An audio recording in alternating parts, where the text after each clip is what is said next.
वो एक बहादुर सिपाही थे, एक असीम कमांडर थे, एक ज़बरदस्त फातेह थे। उन्होंने कई हिस्सों में इस्लाम को फैलाया। उन्होंने अपने वक्त की सुपर पावर्स को कुचल कर रख दिया। उन्होंने फारसी सल्तनत को कुचला, उन्होंने रोमियो को कुचला।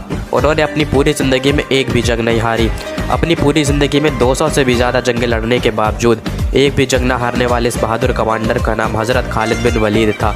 दोस्तों, आज की शानदार वीडियो में हम लोग हज़रत खालिद बिन वलीद के बारे में ही जानेंगे। तो चलिए अपनी इस वीडियो को शुरू करें। दोस्तों, खालिद बिन वलीद की पैदाइश मक्का में सन 592 ईस्वी को हुई थी। आप हमेशा से ही एक बहादुर सिपाही थे। आपने अपनी पूरी ज़िंदगी में 200 से भी ज़्यादा जंगें लड़ी, लेकिन एक भी जंग में आपको शिकस्त का सामना नहीं करना पड़ा।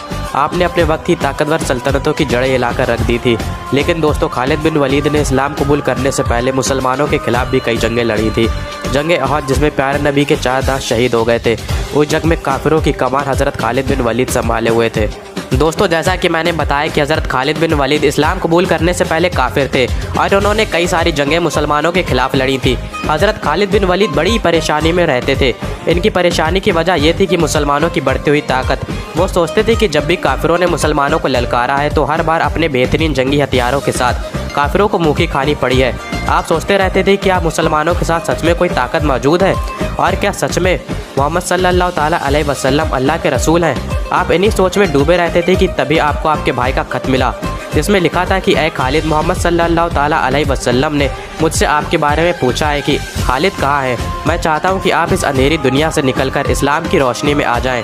दोस्तों, इस खत का खालिद बिन वलीद पर ऐसा असर हुआ कि वो फ़ौरन मक्का आए और रसूल अल्लाह के पास आकर उन्होंने इस्लाम कबूल कर लिया। दोस्तों, जंग मुअत्ता में ईसाई फ़ौज की तादाद 1 लाख थी और मुसलमानों की तादाद 3000 थी। दोस्तों, ये जंग मुसलमानों ने रोमन एम्पायर के खिलाफ लड़ी थी। दोस्तों, इस जंग में हज़रत जैद, हज़रत जाफ़र और हज़रत अब्दुल्ला, ये तीनों सहाबी एक के बाद एक शहीद हो गए। इसके बारे में प्यारे नबी ने पहले ही बता दिया था।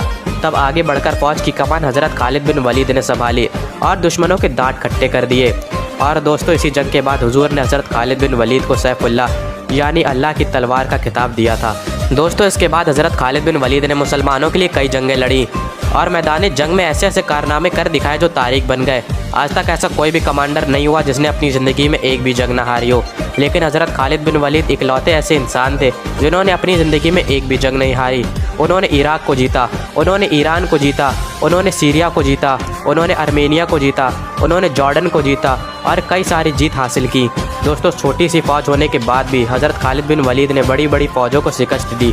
दोस्तों, जंग फ़राज, जंग मुअत्ता, जंग यरमौक, जंग बोसरा, जंग उलैश, जंग फ़हाल, जंग अकबरा, जंग याहून और कई सारी ऐसी जंगें हैं जिन्हें खालिद बिन वलीद ने अपनी बहादुरी और दानिशमंदी से फ़तह किया। दोस्तों, हज़रत उमर रज़ियल्लाहु ताला ने हज़रत खालिद बिन वलीद को आर्मी चीफ़ के ओहदे से हटा दिया, क्योंकि खालिद बिन वलीद मुसलमानों को हर एक जंग में फ़तह दिलाते आ रहे थे और मुसलमानों को लगने लगा था कि बिना खालिद बिन वलीद के वो कोई भी जंग नहीं जीत सकते हैं। हज़रत उमर रज़ियल्लाहु ताला ने खालिद बिन वलीद की जगह अबू उबैदा इब्न ज़रा को आर्मी चीफ़ बना दिया। मुसलमानों में बातें शुरू हो गईं कि ये उमर ने क्या किया। अब इतनी बड़ी फ़ौज से मुसलमान बिना खालिद बिन वलीद के कैसे जीतेंगे। लेकिन अल्लाह के करम से मुसलमानों ने जंग यरमौक फ़तह कर ली।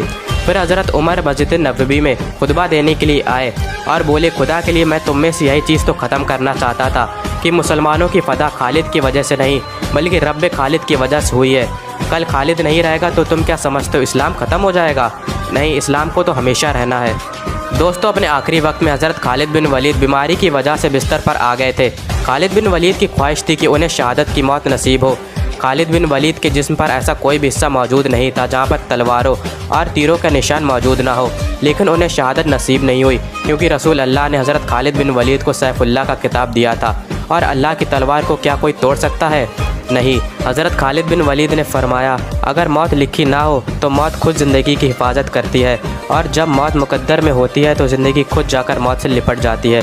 दुनिया के बुज़दिलों को मेरा एक पैगाम सुना दो, अगर मौत मैदान जंग में होती तो खालिद कभी बिस्तर पर ना मरता। सुभान अल्लाह। दोस्तों, अगर ये वीडियो आपको पसंद आई हो तो इसे लाइक करें और हमारे चैनल को सब्सक्राइब करके हमारा मोटिवेशन बढ़ाएं। जल्द मुलाकात होगी एक और नई वीडियो में, तब तक के लिए अल्लाह हाफ़िज़।